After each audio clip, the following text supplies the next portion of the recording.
Tapi saya berani ambil. Saya berani ambil. Okey? Saya ambil risiko itu. Dan saya tak takut pun untuk ambil risiko itu. Saya tak kisah pun untuk ambil risiko itu sebab saya rasa kita kena bersuara untuk rakyat. Kalau semua orang takut, pasal apa yang bakal berlaku, kalau semua orang takut, siapa yang akan bersuara untuk kita? Kalau tanya saya dengan Olivia, apa perasaan kami? Adakah kami risau? Kami yakin Allah itu ada.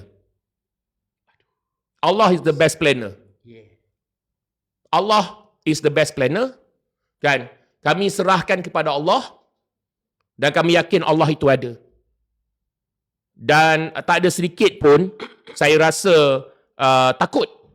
Kerana saya tak perlu takut pada Anwar Ibrahim. Saya tak perlu takut kepada SKMM. Saya tidak ada apa-apa malicious intent. Olivia tak ada apa-apa malicious intent. Tapi kami perlu bercakap untuk anda. Kami tak risau. Kami tak risau. Nak kena panggil SKMM, kami bersedia. Ada yang kata kami takut, tak. Kan? Kami life goes on seperti mana yang sepatutnya. Kami tahu tanggungjawab kami. Ramai tanya-tanya, true story, kami ahli UMNO. Kami kecewa dengan parti, penuh pemimpin korup. Kami letak tepi parti tu. Rakyat yang penting. Dalam ofis ni ada ahli PKR. Dalam ofis ni pun ada ahli PKR. Yang keluar masuk tim Demi Negara ni ada orang PAS.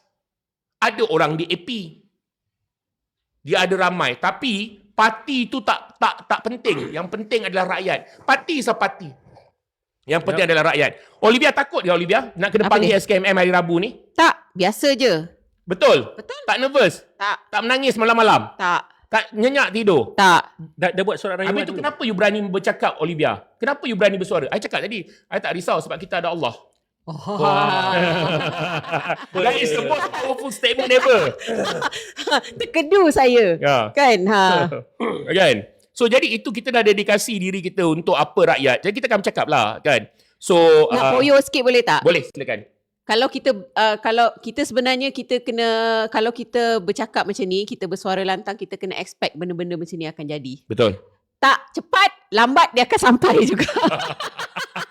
Dia tetap akan kena. Kalau tak hari ni, tahun depan, 10 tahun akan datang, dia tetap akan kena. Ya, kan.